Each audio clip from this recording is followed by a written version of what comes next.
اپنے آپ کو عورت بنانا چاہتے ہیں اور جو عورتیں ہیں اپنے آپ کو مردوں کی طرح رکھنا چاہتی ہیں، وہ اس بل کی آڑ میں اپنے آپ اپنا جو یہ اندر ان کے ایک نفسیاتی مسئلہ ہے، اس کو سائیکی مسئلہ کہہ سکتے ہیں، یہ جو ہے اس بل کی آڑ میں وہ اس کو پورا کرنے کی کوشش کریں گے، اور جو مرد بننے کا دل کرتا ہے عورتوں کا وہ مرد بن جائیں گے، اور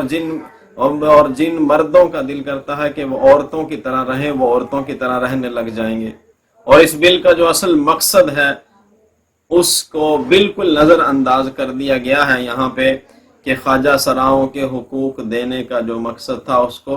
ختم کر دیا گیا۔ اس بل سے جو وراثت کا حق ایک مرد یا عورت کو ملنا چاہیے اس میں بھی گڑبڑ ہوگی، اور یہ سراسر شریعت اور اسلام کے خلاف ہے۔ مثال کے طور پہ ایک شخص کی 3 بیٹیاں ہیں اور اس کے اندر ان کا دل کرتا ہے ایک کا کہ میرے اندر مردوں والی فیلنگز ہیں، یا وہ اپنے آپ کو یا سائیکی طور پہ اس کے اندر کوئی ایسا مسئلہ ہے کہ وہ اپنے آپ کو مرد بنانا چاہتی ہیں، تو وہ جا کے نادرہ میں درخواست دے کے اپنا جینڈر چینج کرے گی، وہاں پہ فیمیل کی جگہ میل لکھوا کے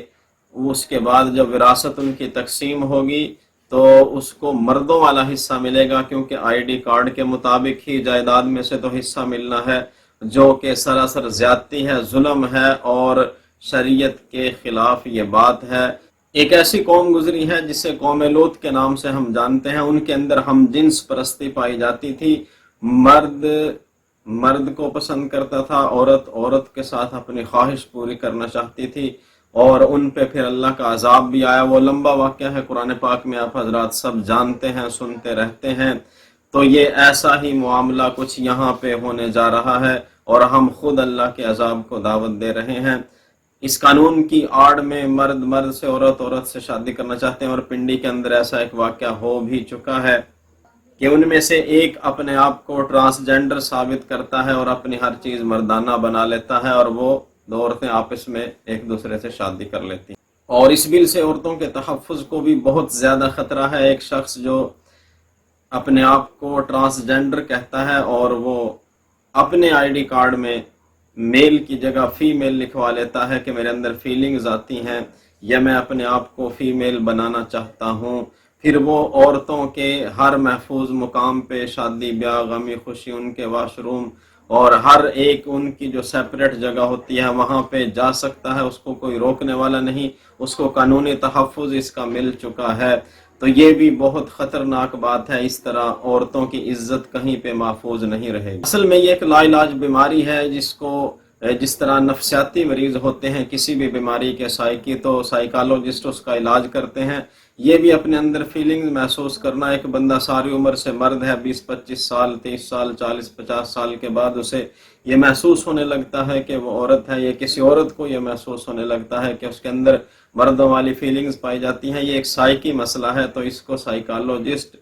اچھی طرح سے حل کر سکتا ہے، جس طرح وہ دوسرے نفسیاتی مریضوں کا علاج کرتے ہیں اس طرح وہ ان کا بھی علاج کرتے ہیں۔ لیکن یہ اس بل کی آڑ میں اس مرض کو لا علاج بنا کر معاشرے کے اندر بہت زیادہ نقصان ایسے لوگوں کا کیا جا رہا ہے، جبکہ اس کا علاج بھی ہو سکتا ہے۔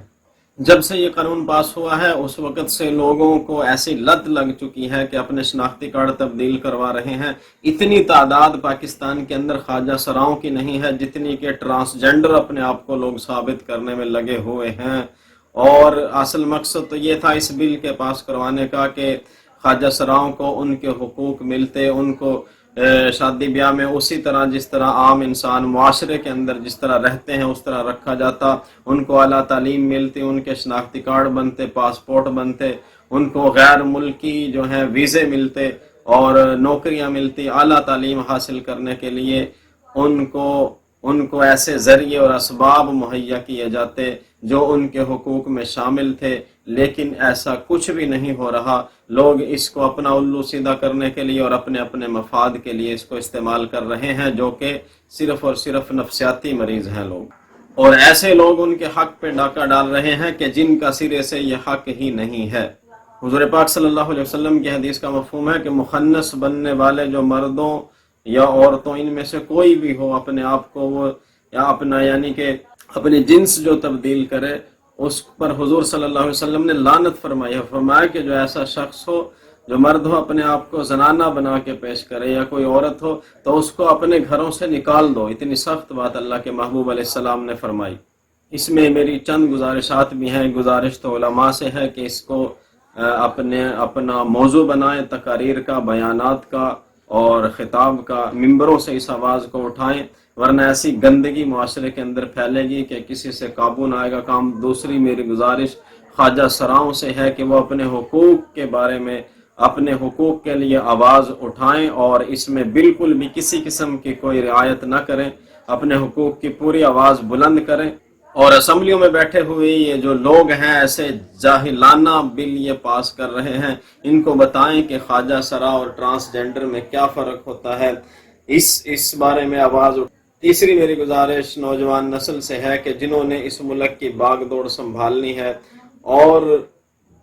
آئندہ اس ملک کے نظام کو لے کے چلنا ہے، اگر وہ اسی طرح کھیل تماشے میں لگے رہے تو یہ سارے معاملات اسی طرح ہوں گے، پھر اتنا گندا معاشرہ مستقبل میں آئے گا کہ جس کے تعفن اور جس کی بدبو سے کوئی بھی نہ بچ سکے گا۔ اب سوچنا یہ ہے کہ محنت کر کے اس کے لیے اپنے سوشل میڈیا کو استعمال کریں، اپنے چینل کو استعمال کریں، اپنے تعلقات کو استعمال کر کے اس گندگی کے بارے میں سب کو بتایا جائے، آگاہ کیا جائے، اس کے بارے میں مہم چلائی جائیں اور اس گندگی کو اس معاشرے سے بالکل ختم کرنے کی بھرپور کوشش کی جائے، کیونکہ نوجوان نسل جو ہے یہ ہمارے معاشرے کی بلکہ ہمارے ملک و قوم کی طاقت ہیں، سرمایہ ہیں۔ اگر وہ اس کا بائیکاٹ نہیں کریں گے، نہیں بتائیں گے تو زندگی بہت زیادہ مشکل ہو جائے گی۔ اللہ ہم سب کا حامی و ناصر ہو۔ اللہ حافظ۔